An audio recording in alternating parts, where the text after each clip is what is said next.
هم يقضون ديني لا يراو ويعني حسابا إنني في الله راجي لما زال بالباب لاجي فعسى يصلح واجي ويسهل للصعابة نتوسل بالحبابة والبتول المستقابة الله والنبي ثم صحابة فعسى دوام مجابة نتوسل بالحبابة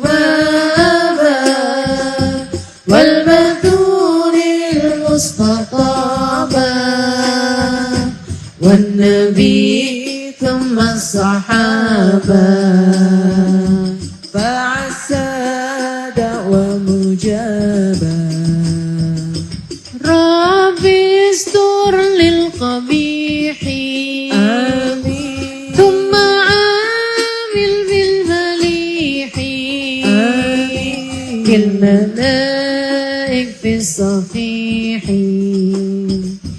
في السماوات الحجابة في النبي زين الوجود الله وخديجة وجدودي الله والمقدم والعمودي يفتح الرحمن بابا نتوسل بالحبابة والبتول المستقابة والنبي ثم الصحابة فعسى دوام مجابة نتوسل بالحبابة والبتول المستطابة والنبي ثم الصحابة فعسى دوام مجابة.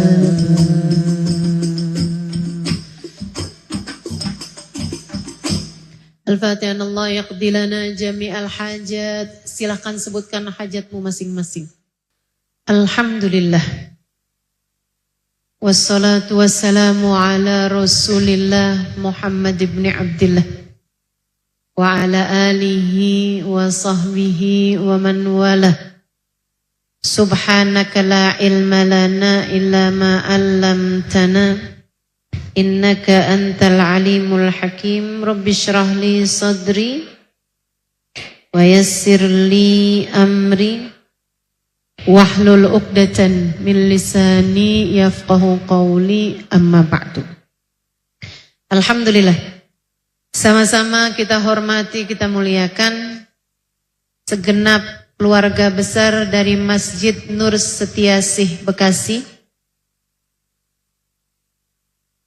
Bapak Haji Heru Baruna SEMMM, dan Ketua Majelis pada hari ini Bu Hajah Iis Puspitasari, serta Ketua DKM Masjid Nur Setiasih Ustadz Ahmad Ismanto. Kita doakan semoga beliau-beliau beserta segenap keluarganya dan semua yang telah turut serta hingga terlaksana acara pada siang hari ini, semoga semuanya dipanjangkan umurnya, disehatkan badannya, dimudahkan urusannya, dikabulkan hajatnya, semakin dicinta Allah SWT dan Rasulnya, dibahagiakan hidup dunia dan akhiratnya. Sama-sama kita hormati, kita muliakan segenap pimpinan-pimpinan pondok pesantren, pimpinan-pimpinan majelis ta'lim, serta segenap syarifah dan segenap ustadzah Yang mudah-mudahan semuanya senantiasa dalam limpahan rahmat, limpahan ridho, limpahan keberkahan dari Allah Subhanahu wa taala, serta tentu saja tak lupa semua yang hadir di majelis ini, baik ibu-ibu, kakak-kakak, adik-adik, anak-anak, yang mudah-mudahan semuanya disayang Allah, dibahagiakan Allah, dirahmati Allah, dibimbing Allah, disayang Rasulullah, disyafaati Rasulullah, kelak di hari akhirat ada dalam rombongan Rasulullah. Kita semuanya dan keluarga kita semoga hidup dalam keadaan penuh berkah. Jadi hamba Allah yang soleh-solehah, meninggal dunianya husnul khatimah. Di akhirat Allah masukkan kita ke dalam surganya tanpa hisab, tanpa azab, tanpa itab. Birahmatika ya arhamar rahimin, bijudika ya ajwadal ajwadin, innahu waliyu dalikul qadir alaih. Cinta sama takwa itu ibaratnya kayak jalan kanan sama kiri di kaki kita ini ya. Kita melangkah kanan kiri, kanan kiri, kanan kiri, kanan kiri. Dua-duanya harus sama-sama ada. Ibaratnya kayak dua sayap bagi seekor burung. Tanpa keduanya nggak bakalan bisa terbang. Kita nih harus dalam hidup kita punya dua hal ini, Bu. Jalan hidup kita. Jalan takwa dan jalan cinta. Kita nggak bisa salah satunya aja, nggak bisa. Yang penting hidup tuh cinta. Cinta sama Allah. Udah zuhur belum? Yang penting cinta.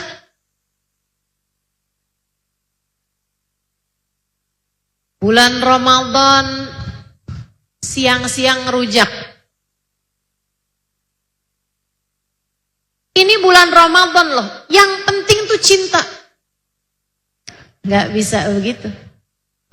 Gak bisa gitu. Innal muhib liman yuhibbu muti'u. Orang kalau cintanya bener sama yang dicinta, dia bakal taat. Cinta itu harus diiringi dengan takwa, dengan ketaatan. Nggak bisa juga takwa doang. Sholat iya, ibadah iya, sedekah iya. Tapi kerjaannya protes mulu sama Allah. Ya Allah, kenapa saya dikasih sakit padahal saya ini sholat loh ya Allah. Kenapa saya dulu waktu saya maksiat, saya rezekinya gampang. Sekarang giliran saya ibadah, saya sholat, rezeki saya malah susah. Ya Allah, apa saya nggak usah sholat aja? Hatinya nggak punya cinta. Cinta kepada yang semestinya dicinta. Atau hatinya nggak punya cinta kepada kekasih Allah Subhanahu wa taala, Sayyiduna Muhammad. Dua-duanya harus kita miliki, teman-teman saudaraku sekalian. Takwa sama cinta. Jenazahnya ngebalik, gak mau ngadep arah kiblat. Dibalikin lagi ke arah kiblat, ngebalik lagi, berpaling dari arah kiblat. Balikin lagi, kebalik lagi. Terus begitu, diganjel, ganjel batu, ngebalik batu-batunya. Ganjel kayu, ngebalik kayu-kayunya. Ditanyakanlah kepada ulama. Ini gimana nih Syekh kalau kayak gini? Ma arada rabbukum illa bihadza fakhallu. Ya udah, Allah maunya kayak begitu, biarin aja. Jadi nggak ngadep kiblat, Syekh. Ya habis mau gimana? Biarin aja udah. Nggak ngadep kiblat, Bu. Sholatnya 40 tahun di Masjid Nabawi. Syekh, ini artinya apa? Innahu laisa min ahlil kiblah. Berarti orang ini tidak termasuk ahli kiblat. Artinya dianggap tidak muslim di hadapan Allah. 40 tahun, Bu. Sholat di Masjid Nabawi. Syekh, kenapa kalau kayak gini? Syekh tersebut menjawab, nah kalau urusan sebabnya saya nggak tahu. Silahkan tanya kepada keluarganya. Ditanyakanlah kepada istrinya. Dia bilang, suami kamu nih kayak gimana? Kok bisa-bisanya tiap kali dihadapkan ke arah kiblat ngebalik, gak mau ngadep ke arah kiblat. Dia jawab, suami saya ini orang takwa.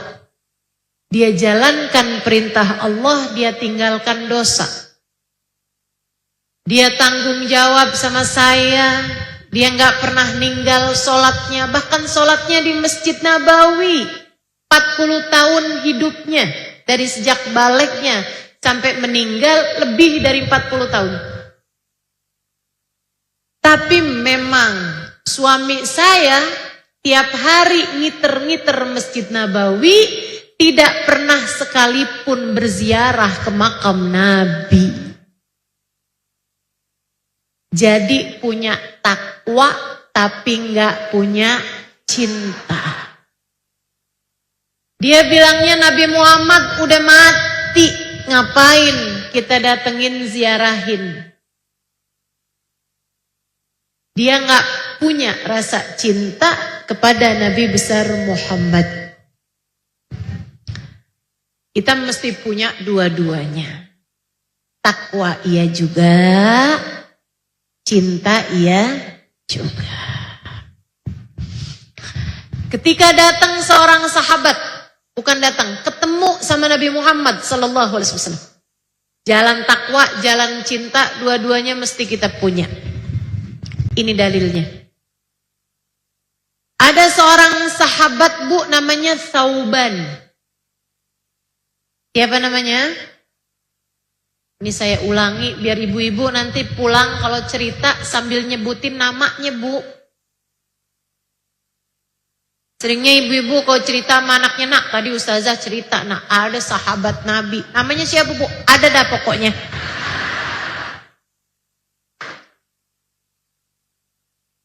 Lupa nama ya, Bu ya. Lupa nama, ingat cerita. Ustazah kok tahu aja, saya juga suka gitu. Sama aja. Ini Thauban. Satu waktu, Bu, Thauban ini tambah lama kelihatan tambah kurus. Mukanya kelihatan tambah pucet, badannya kelihatan tambah lemah. Sahabat pada suka nanya, Thauban kamu kenapa dah? Tambah kurus aja Thauban. Enggak apa-apa. Ini khas perempuan doang. Khas perempuan ya. Kalau ditanya sama suaminya, kamu kok lain mukanya, kenapa? Enggak apa-apa. Tapi sebenarnya kamu kenapa? Kamu sakit? Enggak. Terus kenapa? Enggak apa-apa.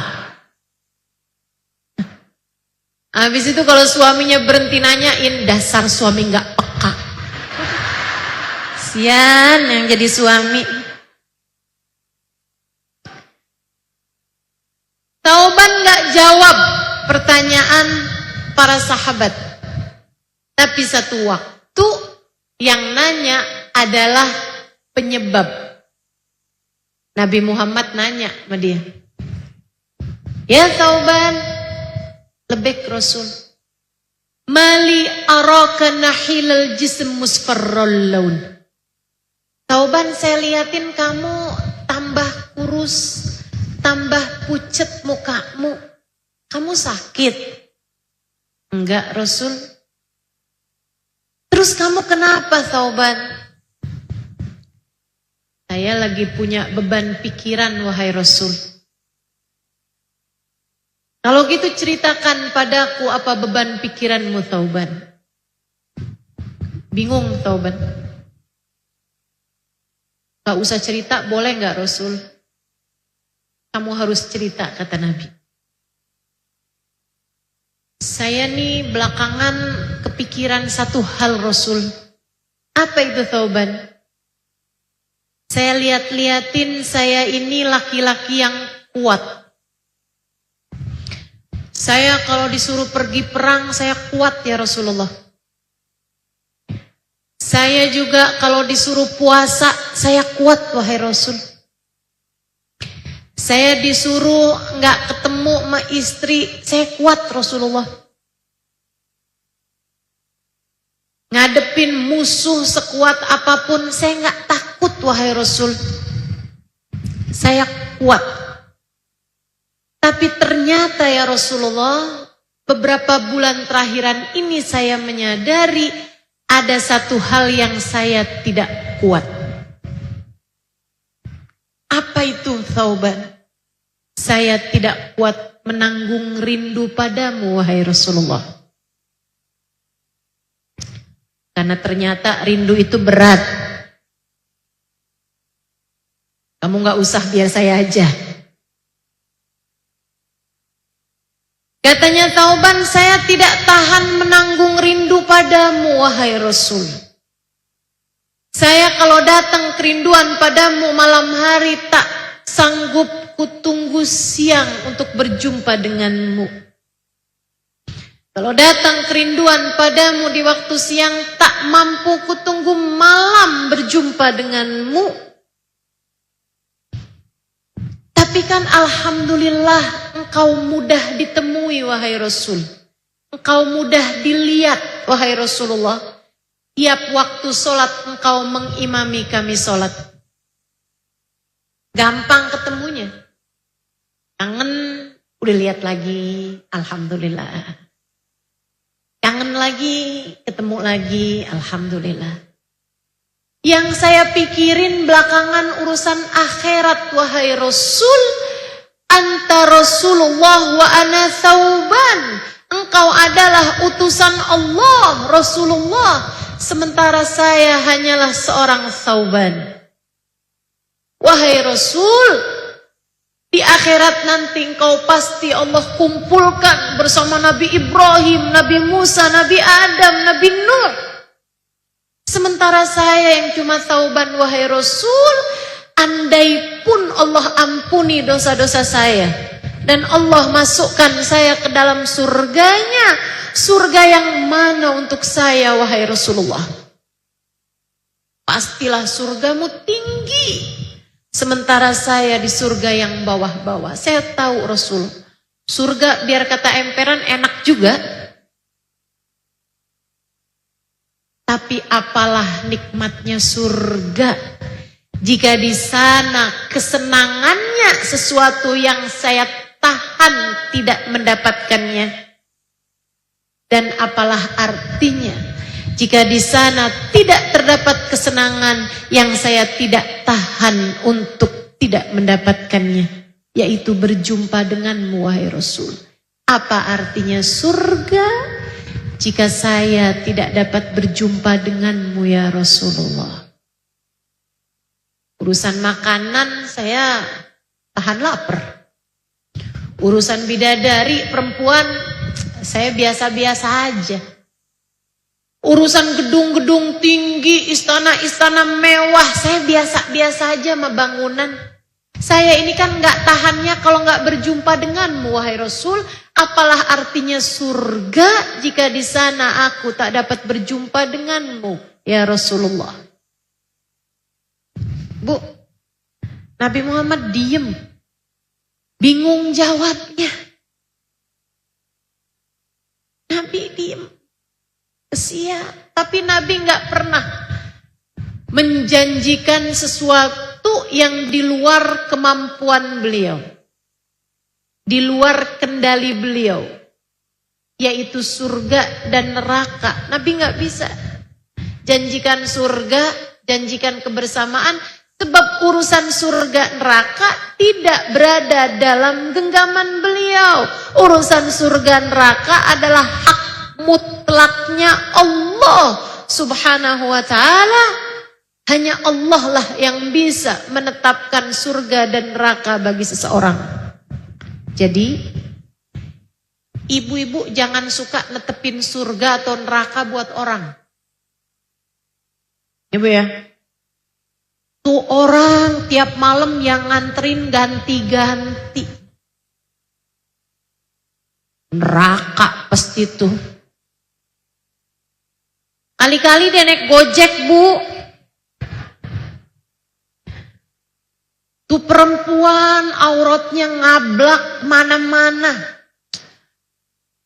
Malaikat penjaga neraka kirim salam sama dia. Yakin bener. Saya sebel sama dia. Nanti di hari akhirat saya mau tunggu dia di pintu neraka.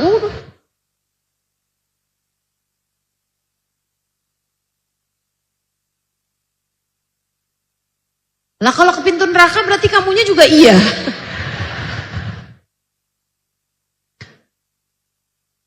Itu yang suka ngomong begitu ya. Kayak udah diangkat jadi panitia akhirat. Sok-sokan banget.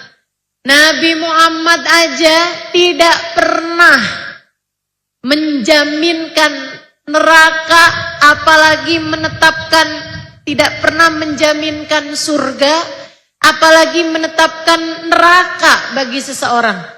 Padahal beliau adalah kekasih Allah. Padahal beliau adalah seseorang yang namanya bersanding dengan nama Allah di pintu-pintu surga dan tiang-tiang arsy. Nah, kamu siapa? Ayo beradab. Nabi diem nih. Nabi gak bisa janjiin surga kamu barengan sama saya. Gak gitu Nabi. Beradab sama Allah.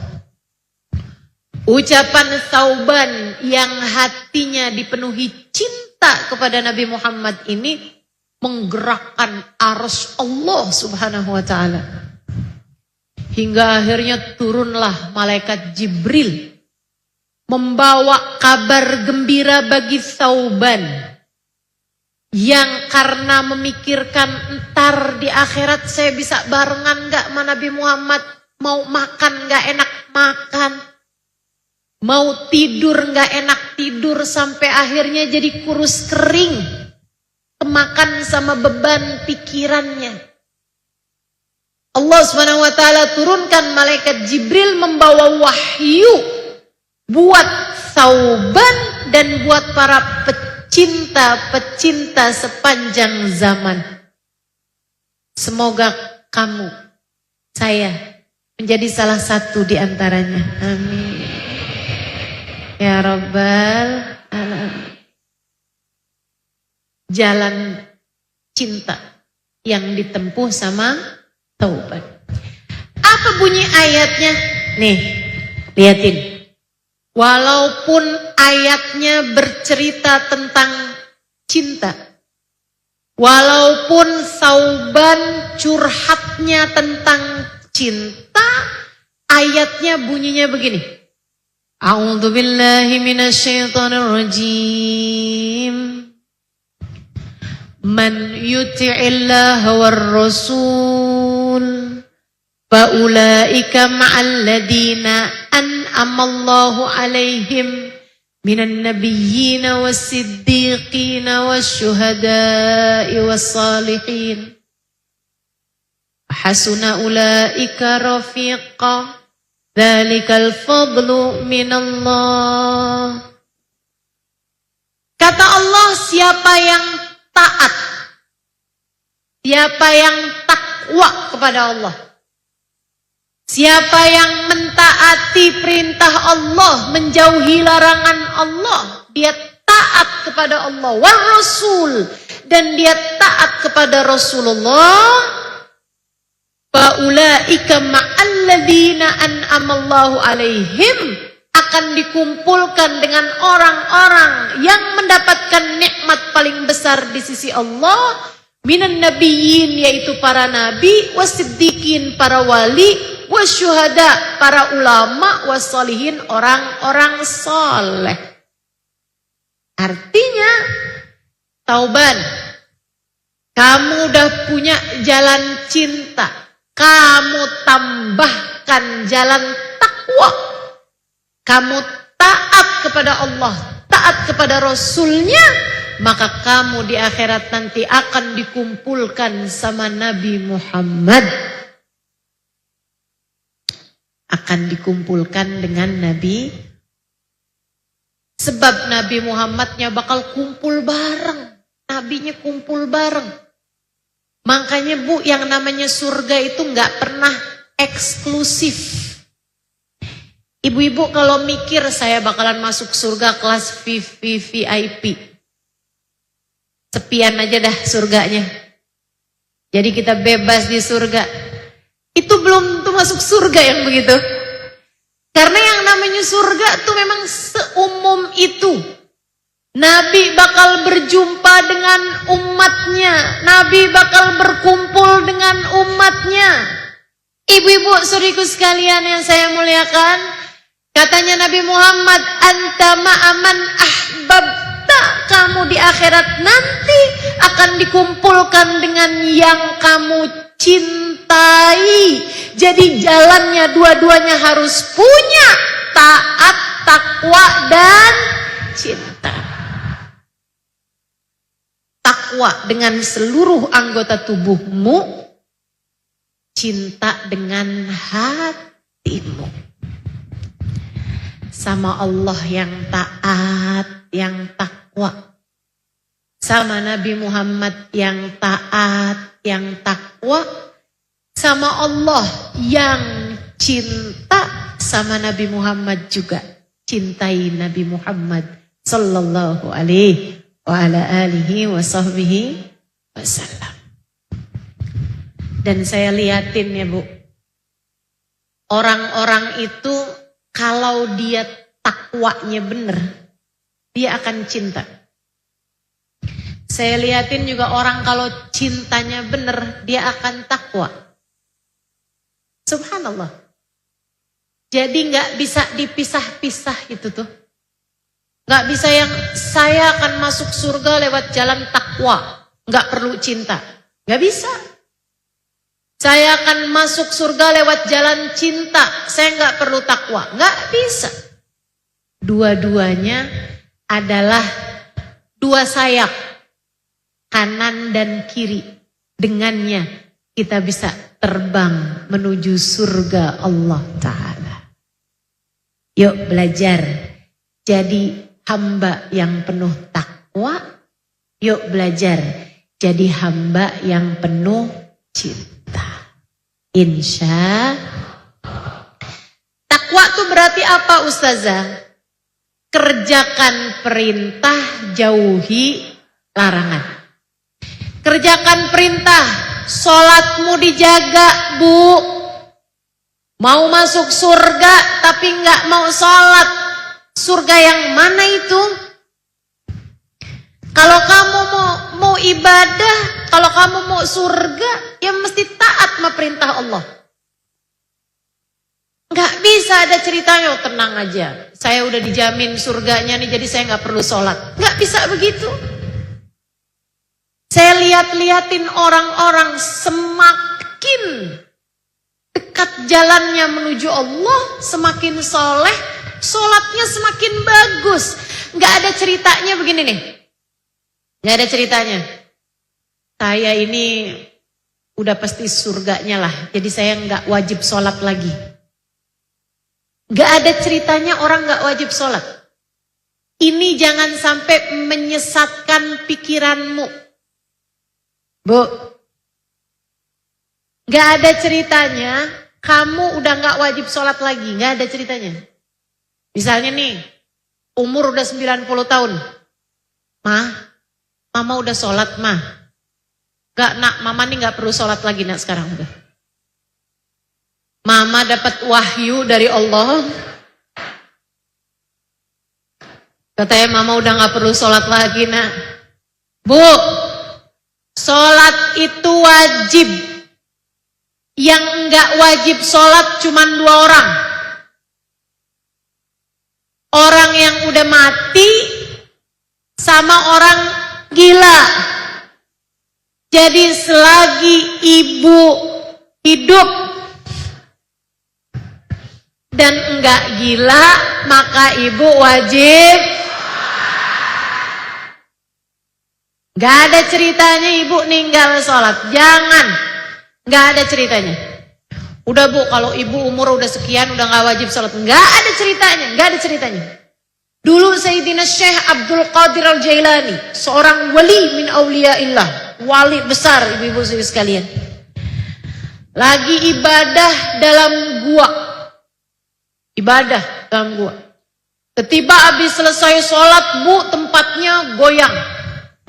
Tempatnya kayak gempa gitu, bergetar tempatnya.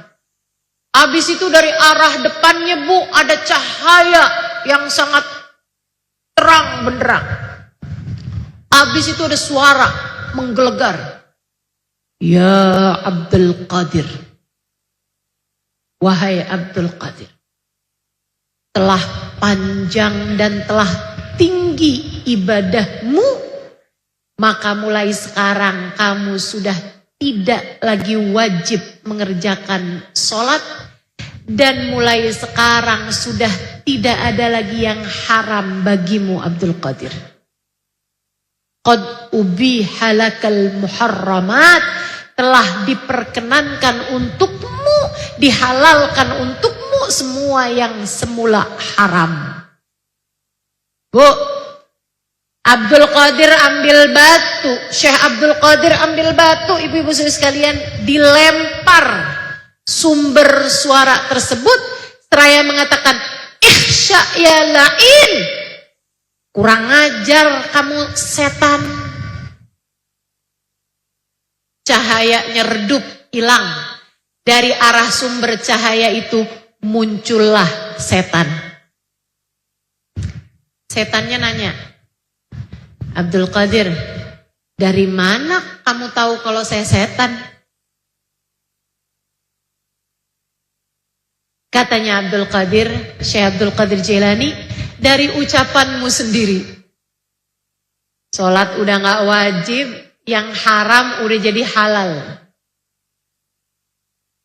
Kenapa kamu tahu dari ucapan saya kalau saya setan? Ama Nabi Muhammad aja yang haram tetap haram. Buat Nabi Muhammad aja sholat tetap wajib.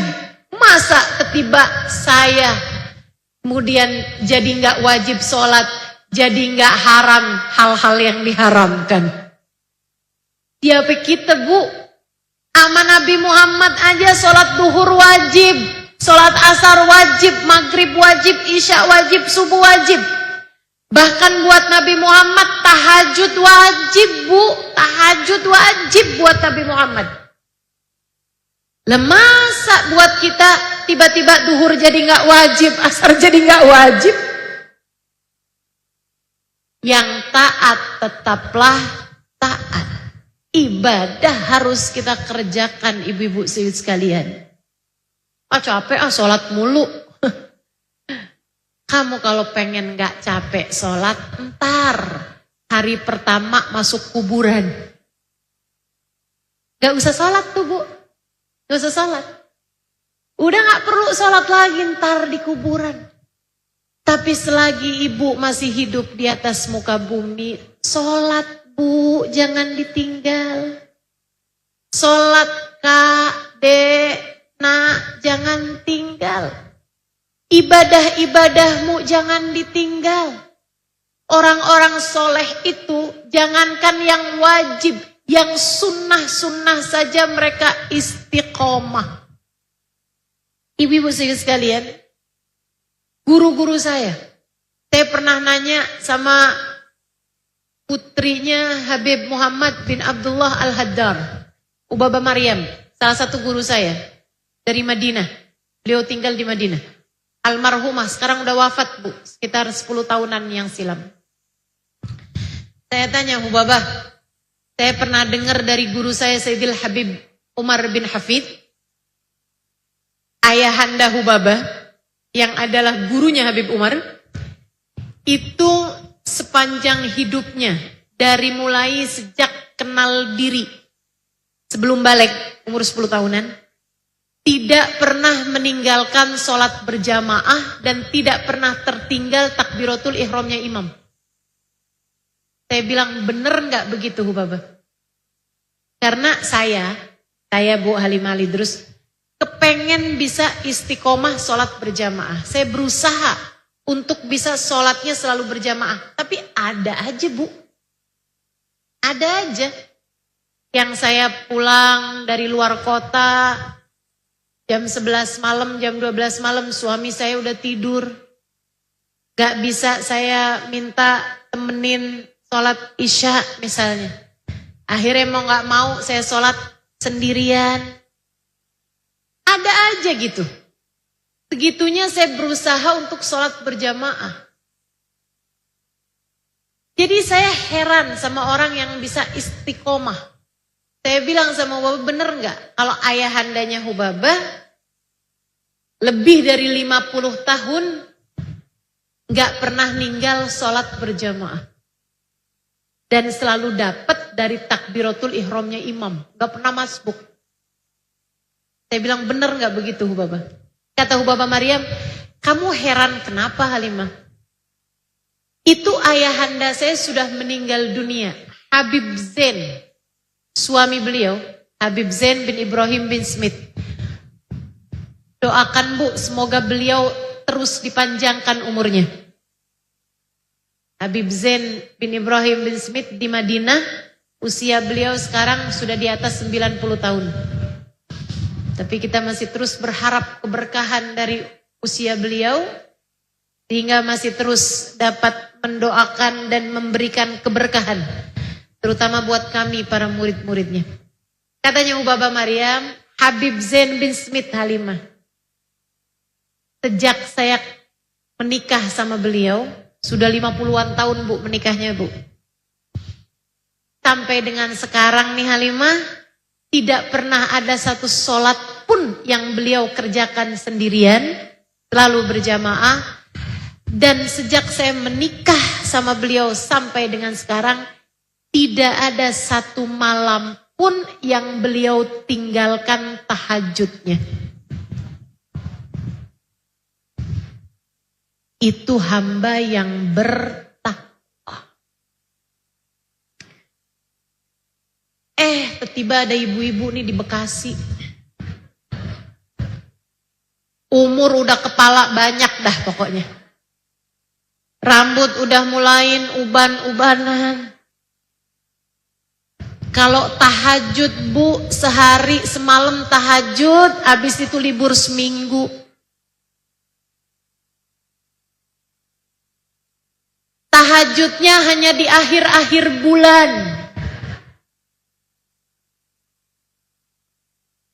Ketika kantong mulai menipis, ketika transferan sudah tak tersisa, mendadak-dadak jadi rajin tahajud. Begitu transferan masuk, tahajudnya udah hilang gak tahu kemana. Ada yang begitu? Mana orangnya? Bu, yang sunnah Senin Kemis itu puasa, bukan sholat malam. Lah kenapa ini sholat malamnya Senin Kemis doang? Ayo belajar. Bismillah. Bismillah. Ibu-ibu sekalian saya muliakan, Ustazah itu kan barang sunnah, kenapa jadi kayak wajib Ustazah? Bu, dia memang barang sunnah Bu, tapi kalau enggak dimulai-mulai kapan bakal dikerjainnya? Ibu-ibu sekalian yang saya muliakan, Ibu nggak tahannya kenapa? Ngantuk Ustazah, ngantuk mulu dari bayi.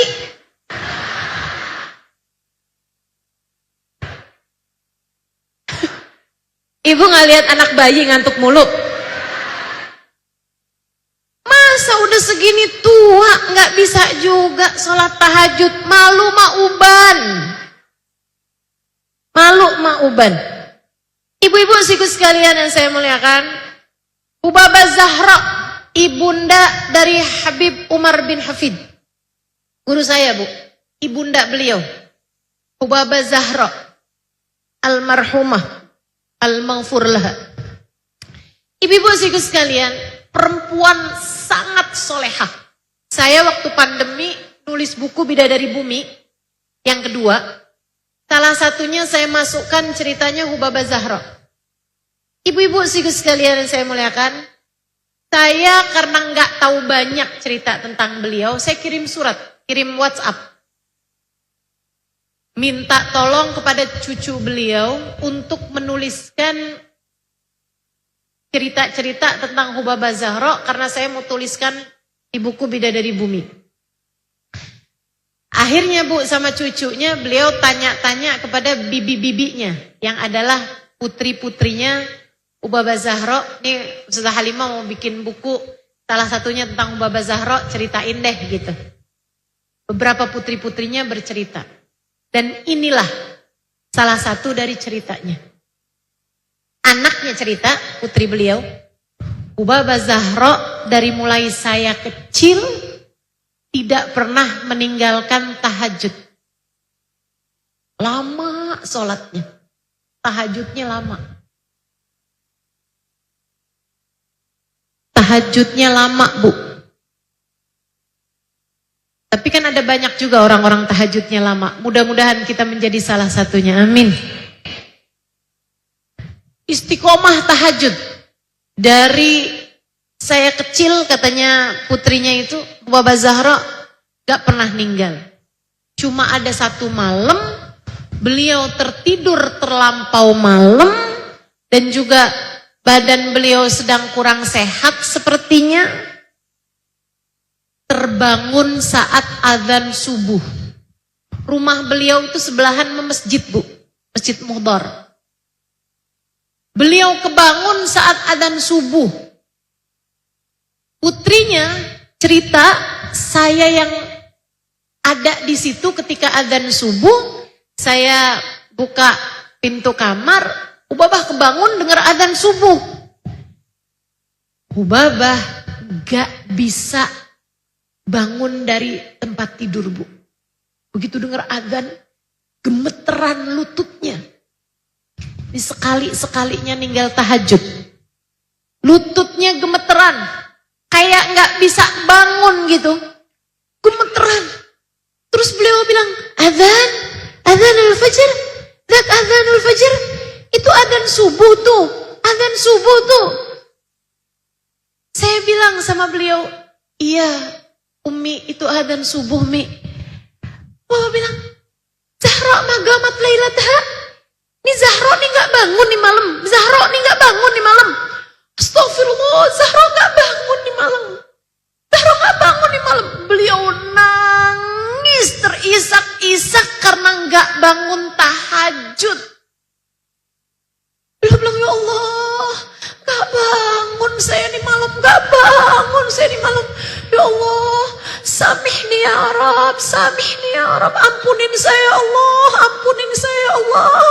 Saya tinggalin tahajud nih malam ya Allah. Ampunin saya ya Allah, ampunin saya ya Allah. Ini tidur apa kayak begitunya saya ya Allah. Maafin saya ya Allah, maafin saya ya Allah. Gemeteran. Ke kamar mandi tuh sampai tertatah-tatah beliau. Sebelum sholat subuh beliau sholat taubat dulu karena enggak bangun tahajud. Katanya putrinya Hubabah Zahra hari itu nangisin malamnya yang tertinggal tahajud lebih daripada Hubabah Zahra nangis ketika suaminya diculik sama komunis. Ibu-ibu saudaraku sekalian. dapat ujian besar banget, nangisnya segitu-gitu aja. Tapi begitu dapat ujian enggak bangun tahajud, beliau nangis sepanjang hari sampai dengan malamnya. Tiap ingat, tadi malam saya enggak bangun tahajud, nangis lagi beliau. Ampuni saya ya Allah, ampuni saya ya Allah. Saya enggak benar jadi hamba-Mu ya Allah, ampuni saya ya Allah. Maaf ya Allah, maaf ya Allah, maaf. Enggak lagi-lagi ya Allah, maaf ya Allah, maaf ya Allah. Hamba yang bertakwa. Kamu gimana?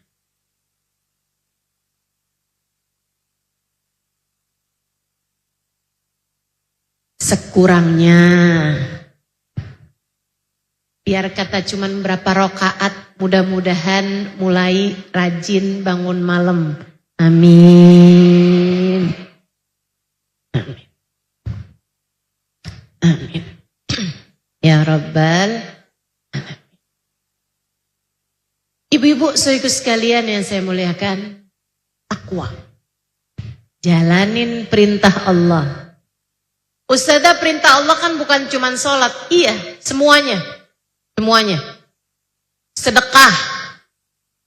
Bu, Allah kasih kamu harta. Dari Allah semua itu.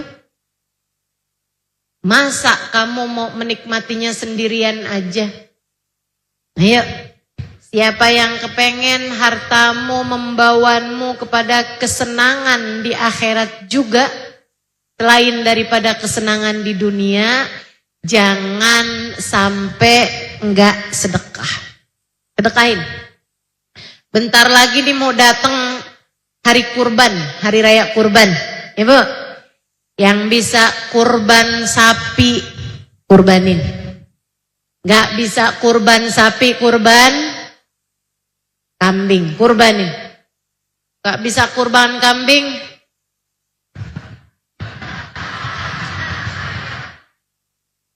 kurban ayam boleh gak sih Ustazah? Ada yang berpendapat, ada. Salah satunya Ibnu Abbas. Sahabat Nabi Muhammad Sayyidina Ibnu Abbas itu salah satu di antara orang yang bilang bahwa kurban ayam itu boleh. Dengan dalil Sayyidina Bilal bin Rabah. Nabi bu waktu hari raya kurban Nabi nanya, kamu kurban apa kata Nabi? Mas sahabat, unta ya Rasulullah. Oh. Kamu apa? Kambing Rasul. Kamu apa? Unta Rasul, kamu kambing Rasul, kamu kambing. Nabi kemudian bilang sama Bilal, kamu Bilal ayam Rasul. Nabi senyum kayak ketawa-ketawa gitu. Dengar Bilal bilang ayam. Nah, dari Sayyidina Ibnu Abbas bilang, boleh tuh kurban ayam dengan dalil tadi itu. Tapi banyak di antara ulama yang bilang enggak ada Allah sebutkan, Nabi Muhammad dalam hadisnya enggak ada nyebut ayam. Jadi kurban ayam tuh enggak boleh. Itu mungkin khusus saja buat Bilal bin Rabah. Makanya Nabi juga senyum-senyum. Nah, kamu bukan Bu Bilal? Enggak usah ikutan kurban ayam. Demikian pendapat para ulama-ulama. Menurut saya, yang saya dapat dari guru-guru saya juga, kalau kamu emang kepengen banget kurban, tapi tiap tahun nih duitnya kurang mulu nolnya. Apalagi sekarang harga plastik naik. Apa hubungannya ya?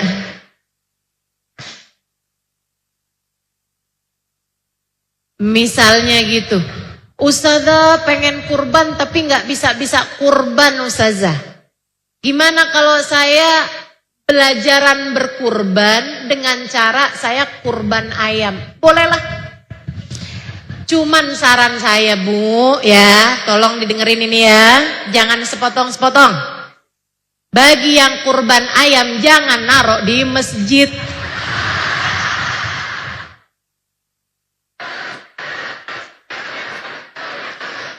Apalagi bahasanya kata Ustazah Halimah boleh. Waduh. Bahaya ini ya. Potong aja di rumah. Habis itu dimasak, jadiin opor, bagiin ke tetangga barengan sama ketupatnya. Gitu kan? Nah tuh. Allah Maha Rahman, Allah Maha Rahim. Mudah-mudahan Allah menerima kurban-kurban kita. Amin. Ya Rabbal Alamin. Belajar berbagi. Belajar berbagi. Sedekah. Sedekahin. Gak akan nyesel bu kamu kalau harta kamu sedekahkan di jalan Allah. Gak akan nyesel. Dunia cuman segini-gininya. Jadi bekalan kita menuju akhirat. Insya Allah. Ibu-ibu sekalian, takwa sama Allah. Takwa kepada Allah. Allah nyuruh kita nutup aurat. Bagian dari takwa bu. Ya bu ya. Jangan sampai ada ibu-ibu di sono tapi di Bekasi nggak ada. Nggak ada bedanya. Kalau pergi ke pengajian kerudungannya double-double. Tapi giliran ngejar tukang sayur kerudungannya ketinggalan. Ustazah kalau ngambil kerudungan dulu nih Ustazah. Tukang sayurnya keburu pergi. Nah, jangan begitu ya Bu ya. Tutup aurat bagian dari kita melaksanakan perintah. Ibu udah tahu belum kalau enggak boleh salaman laki-laki sama perempuan yang bukan mahram? Tahu? Jangan sampai ketemu sama ustazah belum tentu salaman, ketemu sama ustadz pengennya salaman. Ketemu sama Bu Lurah enggak salaman, sama Pak Lurah pengen salaman. Jangan begitu. Ustazah, saya mah salaman ya Ustazah, nggak ada rasa apa-apa Ustazah. Bu, walaupun kagak ada rasanya tetap haram Bu, tetap haram. Nabi kita Muhammad sallallahu alaihi wasallam, beliau mengatakan la an aqbalani rajulun bisyu'latin minan nar ahabbu ilayya min an yamussa jilda imra'atin la tahillu li. Lebih baik saya dihadapkan dengan seorang laki-laki yang bawain saya api berkobar di hadapan saya, ditakut-takutin sama api, mendingan saya daripada saya harus bersalaman dengan perempuan yang tidak halal bagi saya. Nabi nggak mau Bu salaman. Nabi nggak mau salaman. Ibu-ibu sekalian, nah kamu kalau mau salaman sama laki-laki yang bukan mahram, mau ngikutin siapa? Nabi aja nggak salaman. Saya nggak ada perasaan apa-apa. Maksud kamu Nabi Muhammad kalau salaman ada perasaan apa-apa gitu? Nabi orang yang paling pinter jaga hati, Bu. Segitunya Nabi tidak mau bersentuhan dengan perempuan yang tidak halal baginya. Maka ibu-ibu jangan mau bersalaman dengan yang bukan mahramnya. Jelas? Jelas?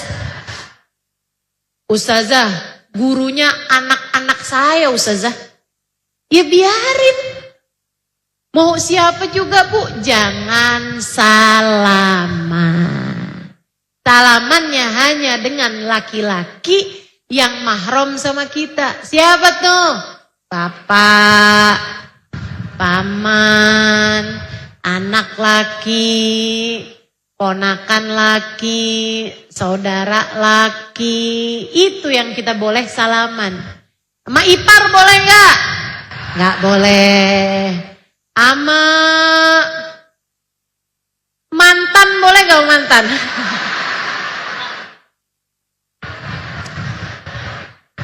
Boleh mantan mantu. Nah, mantan mantu boleh Bu. Ya Bu ya. Demikian pula dengan mantan mertua, boleh tuh. Tapi kalau mantan suami, nggak boleh. Ibu-ibu sekalian yang saya muliakan, aturan-aturan Allah kita junjung tinggi. Kita junjung tinggi aturan Allah SWT. Hal yang diharamkan lagi nih. Nih, ibu-ibu saya tahu juga hukumnya haram sih. tapi ibu-ibu banyak yang ngerjain. Apa tuh Ustazah? Utang riba. Utang riba yang berbunga. Ya Bu ya? Apalagi yang banyak menyesatkan perempuan-perempuan zaman sekarang. Cuman tinggal kirimin KTP doang. Namanya pinjol. Bu, kamu pikir itu nggak haram? Haram. Seharam-haramnya. Itu haram, ibu-ibu sekalian. Habisnya gimana Ustazah? Kalau enggak kan saya nggak kebeli beras. Bohong. Bohong. Bu, sesedikit apapun uangmu cukup buat makan. Cukup buat makan. Sebanyak apapun uangmu nggak akan cukup untuk membiayai gaya hidupmu. Ibu, kalau untuk urusan makanmu Bu, nggak usah pakai hutang riba. Allah bakalan kasih rezekinya. Percaya saya. Ya kecuali kalau kamu mau makannya di restoran bintang 5. Kalau untuk sekedar makan pengganjal lapar, Allah bakalan sampaikan rezekinya kepadamu.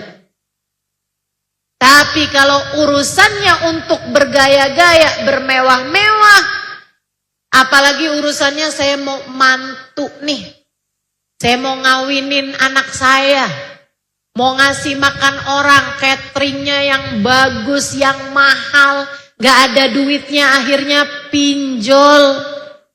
Ibu-ibu saudaraku sekalian, hukumnya apa Ustazah? Haram.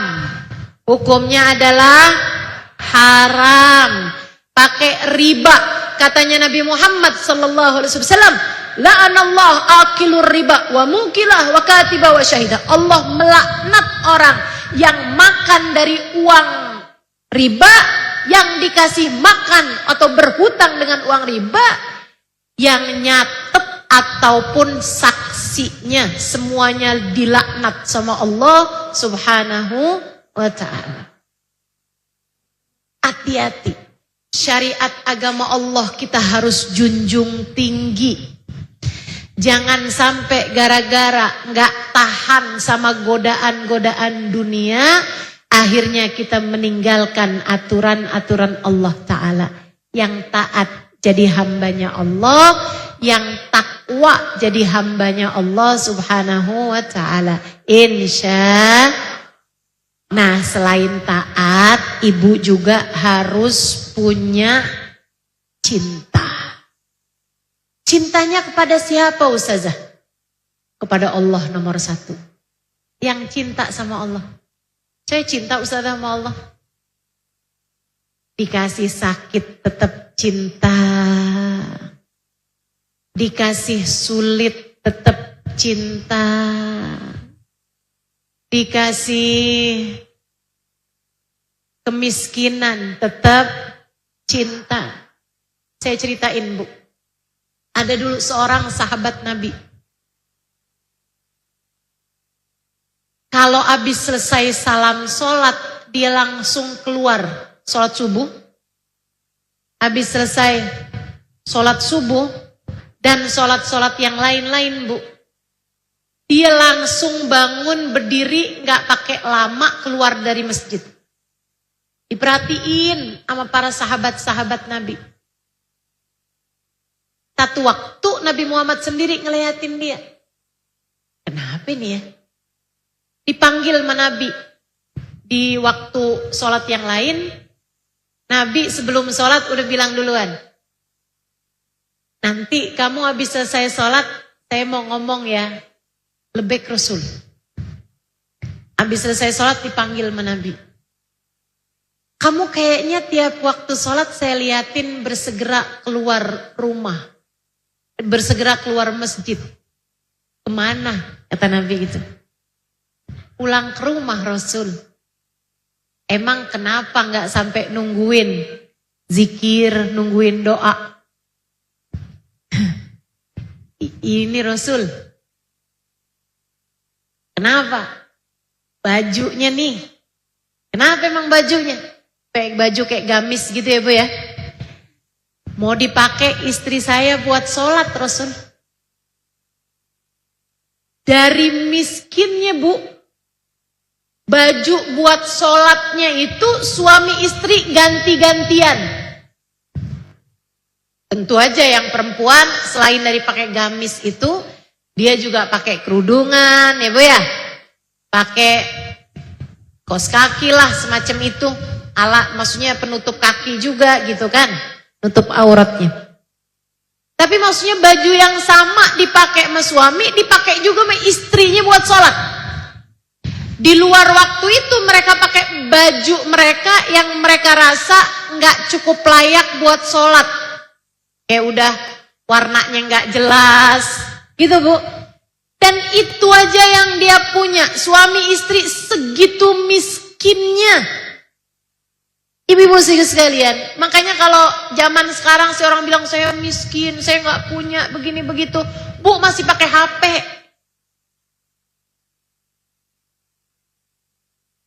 Saya nggak punya ustazah begini begitu, tolonglah transferin ustazah. Tapi dia mintanya pakai WhatsApp. Jual aja HP-nya kalau kamu memang nggak bisa makan. Betul? Sahabat dulu Bu, kalau miskin beneran miskin. Bu, Nabi nggak tega akhirnya. Hari itu juga Bu, Nabi Muhammad kasih bajunya. Para sahabat kemudian ngumpulin harta mereka, kasihin kepada orang ini. Dia pun pulang dari masjid dalam keadaan penuh sukacita, ngebawain barang-barang dari para sahabat ini Bu nih. Ada baju, ada perhiasan, ada uang, ada... Seneng banget dia pulang. Tapi besoknya dibalikin semuanya tanpa terkecuali. Dibawa lagi sama dia ke masjid tanpa terkecuali. Habis kayak dapat 2 hari, 3 hari. Sama Nabi ditanya, lah kok dibalikin? Rasul, balikin aja ya Rasul. Kenapa kata Nabi? Ini nih Rasul, saya sama istri itu tiap pagi membaca zikir yang kau ajarkan kepada kami. Yang mana kata Nabi? Raditu billahi rabba wa bil islami dina wa bi Muhammadin sallallahu alaihi wasallam nabiyan wa rasulah. Ya Allah, aku ridha Engkau Tuhan kami. Ya Allah, aku ridha dengan apapun yang Kau berikan pada kami. Saya ridha ya Allah. Islam sebagai agama kami. Saya ridha Nabi Muhammad utusanmu untuk kami. Rasul, tiap hari saya baca dikiran tersebut sambil senyum. Saya bilang makasih ya Allah. Apapun yang Kau tetapkan yang terbaik darimu ya Allah. Saya ridha, saya terima. Dibuat miskin kayak begini, alhamdulillah. Makasih ya Allah. Alhamdulillah, makasih ya Allah. Sampai hari di mana Engkau memberikan banyak barang untuk kami. Saya bacanya seperti membohongi diri sendiri. Saya bacanya sama istri nggak lagi bisa senyum ya Rasulullah. Saya kayak bilang, kalau kamu ridha nggak bakalan sampai para sahabat-sahabat mengirimkan bantuannya kepadamu. Kalau kamu beneran ridha, kamu beneran seneng Allah jadikan kayak begini, mestinya nggak sampai ada orang nyumbangin kamu kayak begini. Maafkan saya Rasul, saya balikin aja deh Rasul. Sebab selama ini saya cinta kepada Allah. Dan saya merasakan hati saya terima dengan apapun yang telah ditetapkan Allah. Subhanallah. Itu para sahabat. Cintanya kepada Allah sampai membuat dia ngerasa apapun aja yang Allah kasih, alhamdulillah. Dikasih miskin, alhamdulillah. Dikasih kaya, alhamdulillah. Dikasih sehat, alhamdulillah. Dikasih sakit, alhamdulillah. Punya suami, alhamdulillah. Jadi janda, alhamdulillah. Menjomblo, alhamdulillah. Apapun Allah tetapkan yang terbaik, Bu. Habis nikah punya anak, alhamdulillah. Nikah lama nggak punya anak, alhamdulillah. Apapun yang Allah tetapkan yang terbaik, kita nggak cukup ngerti, tapi Allah tahu segalanya. Cinta kepada Allah, qanaah, nerima sama apapun yang telah Allah Subhanahu wa taala tetapkan. Bu, lain ceritanya dia ini, Bu, lain lagi ceritanya orang yang sama Allah dikasih kaya.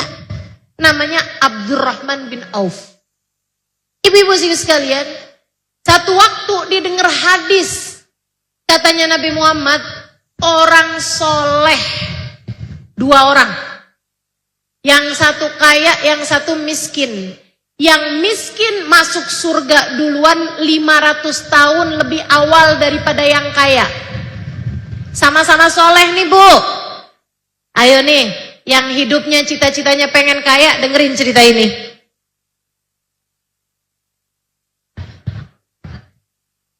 Habis itu ditanyain, ibu-ibu cita-citanya apa?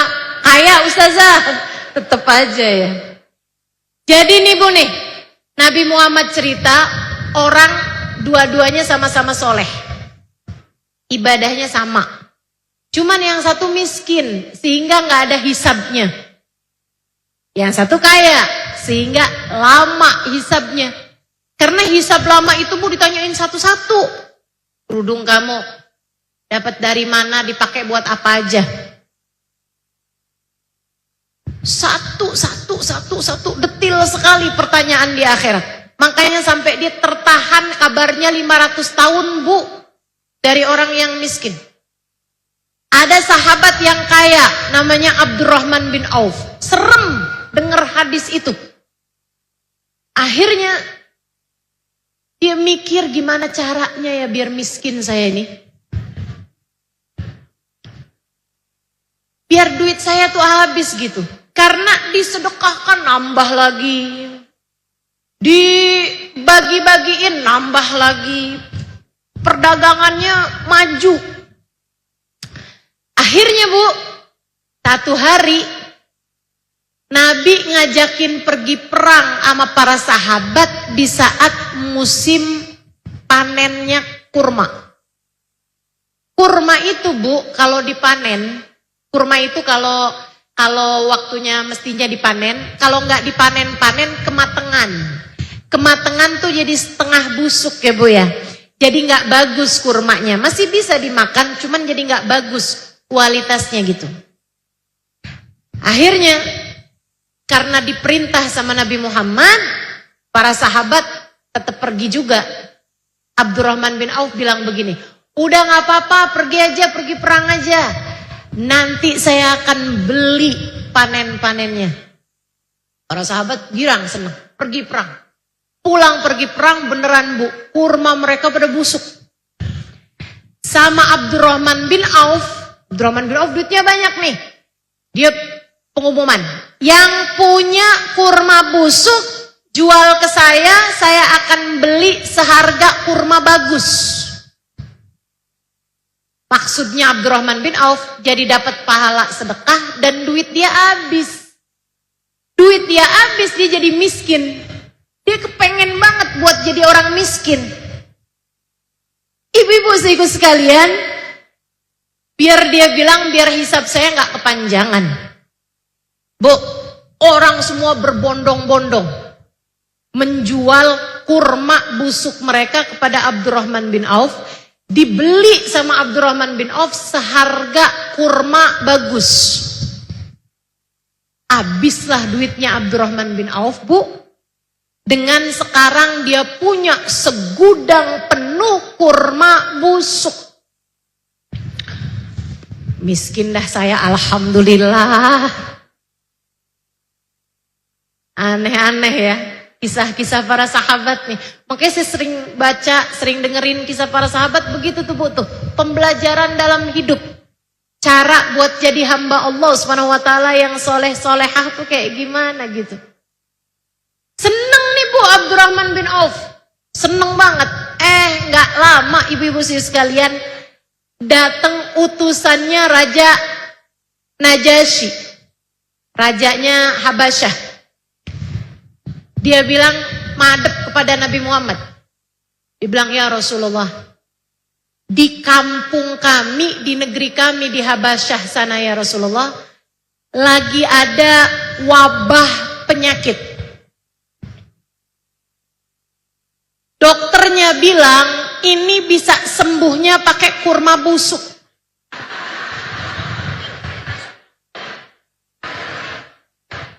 Kami nggak punya Rasul kurma busuk. Jadi kami tanya padamu wahai Rasulullah, adakah yang bisa memberi kurma busuk pada kami? Kami akan beli, nih udah dibawain duitnya 3 kali lipat dari harganya kurma yang normal. Nabi senyum.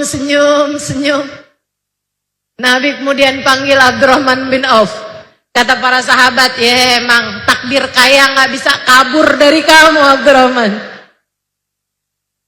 Ya Allah Bu, kaya lagi aja. Subhanallah. Itu ibu-ibu serius sekalian, ridho. Dijadikan apapun ridho. Makanya di saat ibu-ibu lagi apa aja kondisinya, yang cinta sama Allah dengan cara ridho lah sama keputusan Allah. Udah Bu, Allah tahu yang terbaik di saat kita kadang-kadang nggak cukup tahu. Bu, dijadikan apa aja alhamdulillah ridho sama Allah. Cinta sama Allah artinya kamu mencintai hamba-hamba yang mulia di sisi Allah. Terutamanya manusia paling mulia, bagindamu Nabi besar Muhammad. Yang cinta sama Nabi Muhammad Bu, yang sayang sama Nabi Muhammad deh. Belajar buat rindu sama Nabi Muhammad Kak. Itu menurut saya salah satu anugerah terbesar dalam kehidupan saya. Di mana Allah menjadikan saya sebagai umatnya Nabi Muhammad sallallahu alaihi wasallam. Bu, kalau ada orang bilang begini sama ibu, kamu tahu nggak? Saya tuh sayang banget sama kamu. Tiap malam saya tahajud. Tiap habis tahajud saya doakan kamu sebelum saya mendoakan diri saya sendiri. Bagaimana menurutmu orang itu? Beneran sayang apa nggak sayang? Sayang. Kamu bisa bales apa orang itu? Ibu-ibu serius sekalian, itu yang sudah dilakukan Nabi Muhammad sallallahu alaihi wasallam di masa hidupnya. Ibu harus tahu, Nabi Muhammad dulu Bu waktu hidup, beliau tahu beliau dicinta sama Allah. Tapi segitunya tiap malam sholat malamnya sampai bengkak telapak kakinya. Habis selesai sholat malam Bu, doa dengan linangan air mata. Bahkan terkadang dengan dada yang naik turun. Dengan suara sesenggrukan. Sayyidina Bilal bin Rabah bercerita, Nabi kalau lagi doa di sepertiga malam terakhir, saya mendengar dari dada Nabi Muhammad, saut kaghalayanil ma, suara seperti suara air mendidih. Dari dada Nabi Muhammad sallallahu alaihi wasallam. Linangan air mata, dada naik turun, suara parau, dan dengan suara seperti suara air mendidih, beliau berdoa untuk siapa kalau bukan untuk kita umatnya. Apa doanya Nabi? Ya Allah ampunin umat saya, Allah ampunin umat saya. Saya sayangi umat saya Allah, tolongin umat saya Allah, selamatin umat saya Allah. Ampunin umat saya Allah, ampunin umat saya. Ibu-ibu saudariku sekalian yang saya muliakan, sayangnya sama kamu luar biasa.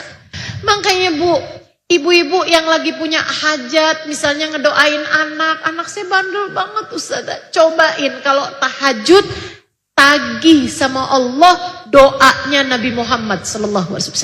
Cobain. Ya Allah, anak saya ya Allah, dia kan juga umatnya Nabi Muhammad. Katanya kan Nabi Muhammad selalu mendoakan umatnya di waktu hidup beliau, bahkan sesudah wafat beliau. Ya Allah, anak saya kan umatnya Nabi Muhammad, selamatin anak saya ya Allah, selamatin anak saya dengan berkat doanya Nabi Muhammad. Ijabahkan doa Nabi Muhammad untuk anak saya ya Allah. Ijabahkan doa Nabi Muhammad untuk anak saya. Minta sama Allah. Kita nih alhamdulillah jadi umat yang disayang sama nabinya. Ibu-ibu sih sekalian, bahkan kalau kamu doain suamimu. Suami saya Ustazah, bandelnya gak habis-habis. Doain, tagih. Suamimu kan juga umatnya Nabi Muhammad SAW. Atau kalau kamu lihat, ya Allah saya nih udah setua ini, bandel gak selesai-selesai. Ayo coba tuh. Ya Allah, saya kan umatnya Nabi Muhammad ya Allah. Tolongin saya ya Allah. Ampuni dosa-dosa saya ya Allah. Bimbing saya ke jalanmu ya Allah. Jangan biarkan saya terjerumus dosa-dosa ya Allah. Bukankah kabarnya Nabi Muhammad selalu mendoakan saya umatnya. Ya Allah, kabulkan doa Nabi Muhammad untuk saya. Minta, tagih doanya Nabi Muhammad SAW untukmu. Sayangi, cintai Nabi Muhammad. Karena Nabi Muhammad memang begitu besar cintanya kepada kita sekalian. Cintai juga para ulama. Cintai juga orang-orang soleh. Cintai kedua orang tuamu. Cintai saudara-saudarimu. Cintai suamimu. Bukan suami orang. Cintai suamimu. Cintai anak-anakmu. Cintai siapapun yang Allah perintahkan kita untuk mencintai mereka. Pada akhirnya saya mau ngajakin ibu-ibu nih sekarang nih. Kita punya Nabi Muhammad SAW penuh cinta sama kita. Kita hidup takwa sama cinta. Berbekal dengan keduanya, salah satunya buat dapat cintanya Nabi Muhammad dan buat dapat kita semakin cinta sama Nabi Muhammad, yuk kita baca sholawat pada Nabi Muhammad. Yang masih pada punya air boleh dibuka airnya. Yang gak punya air jangan ngambil air tetangganya.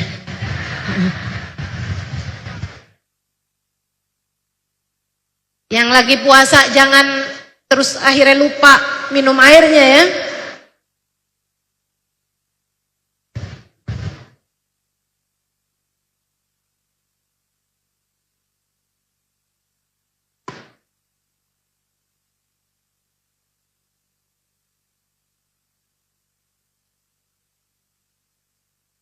Ayo bismillah. Udah? Kita mau sholawatan. Kita mau baca sholawat Tibbil Qulub 8 kali. Kita meminta sama Allah. Mudah-mudahan Allah sembuhkan yang sedang sakit di antara kita. Allah mudahkan yang sedang dalam kesulitan di antara kita. Allah bukakan pintu rahmatnya buat kita sekalian. Mudah-mudahan Allah SWT menjadikan kita wanita yang istiqomah. Wanita yang hidup di jalan takwa. Wanita yang hatinya penuh cinta. Kita meminta pada Allah SWT. Mudah-mudahan Allah berkenan melihat diri-diri kita dengan pandangan kasih sayangnya. Mengampuni dosa-dosa kita. Menutupi aib-aib kita. menuntun jalan kehidupan kita.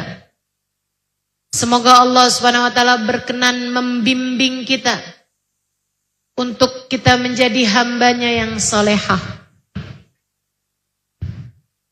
Semoga Allah berkenan untuk menyembuhkan penyakit-penyakit hati kita. Yang hatinya ada penyakit iri, dengki, semoga Allah sembuhkan. Yang hatinya penuh dengan kebencian, semoga Allah sembuhkan. Yang hatinya penuh dengan kesombongan, semoga Allah sembuhkan. Yang hatinya penuh dengan rasa cinta dan ambisi terhadap dunia, semoga Allah sembuhkan. Yang hatinya dipenuhi dengan cinta terhadap harta, semoga Allah sembuhkan. Yang hatinya mencintai yang tidak semestinya dicintai, semoga Allah sembuhkan. Yang hatinya dipenjara dengan kecemburuan, semoga Allah sembuhkan hatimu. Yang hatinya sedang tenggelam dalam dosa-dosa, semoga Allah sembuhkan. Semoga Allah angkat dan jadikan hatinya tak lagi tertarik dengan dosa-dosa. Yang hatinya sedang terjebak mencintai yang salah, semoga Allah selamatkan hatimu.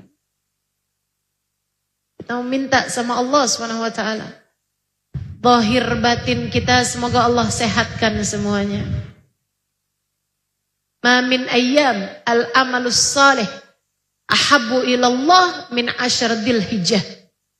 Tidak ada hari di mana amal soleh lebih Allah sukai daripada 10 hari pertama dari bulan Dzulhijjah. Kita sekarang ada di antara hari-hari tersebut. Hari-hari di mana Allah menyukai amal soleh pada hari ini. Termasuk di antara amal soleh itu adalah majelis ilmu.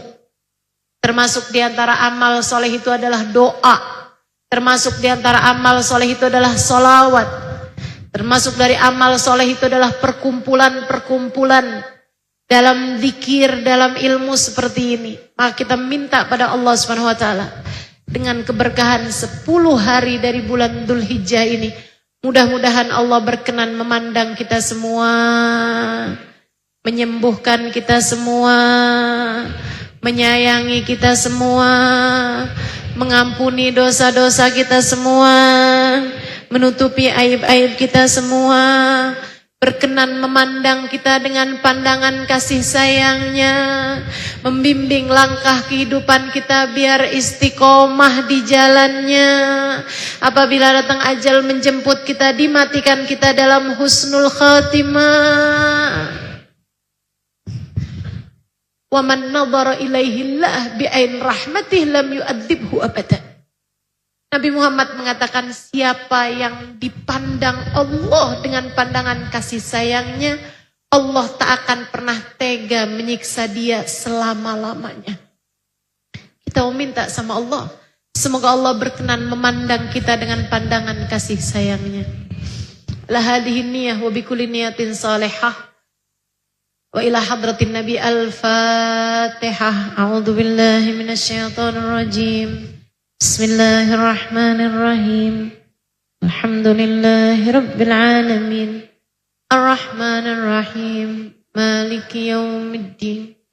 Iyyaka na'budu wa iyyaka nasta'in. Ihdinas siratal mustaqim. Siratal ladzina an'amta 'alaihim. Ghairil maghdubi 'alaihim waladdallin. Amin. A'udzu billahi minasyaitonir rajim. Bismillahirrahmanirrahim. Innallaha wa malaikatahu yusholluna 'alan nabi. Ya ayyuhalladzina amanu sallu 'alaihi wa sallimu taslima. Allahumma salli ala Sayyidina Muhammadin tibbil qulubi wa dawaiha wa afiyatil abdani wa shifaiha wa nuril absari wa diyaiha وعلى آله وصحبه وسلم. اللهم صل على سيدنا محمد طب القلوب ودوائها وعافية الأبدان وشفائها ونور الأبصار وضيائها وعلى آله وصحبه وسلم. اللهم صل على سيدنا محمد طب القلوب ودوائها وعافية الأبدان وشفائها ونور الأبصار وضيائها وعلى آله وصحبه وسلم. اللهم صل على سيدنا محمد طب القلوب ودوائها وعافية الأبدان وشفائها ونور الأبصار وضيائها وعلى آله وصحبه وسلم. اللهم صل على سيدنا محمد طب القلوب ودوائها وعافية الأبدان وشفائها أبصار وضيائها وعلى آله وصحبه وسلم. اللهم صل على سيدنا محمد طب القلوب ودوائها وعافية الأبدان وشفائها ونور الأبصار وضيائها وعلى آله وصحبه وسلم. اللهم صل على سيدنا محمد طب القلوب ودوائها وعافية الأبدان وشفائها ونور الأبصار وضيائها وعلى آله وصحبه وسلم. Terakhir, Allahumma salli ala Sayyidina Muhammadin tibbil qulubi wa dawaiha wa afiyatil abdani wa shifaiha wa nuril absari wa diyaiha wa ala alihi wa sahbihi wa sallim. Al-Fatihah biniyati syifa'a ajilan syifa'an la yughadiru saqaman wala alama. Sebutkan namamu dan nama orang-orang yang kamu berharap Allah memberikan kesehatan padanya.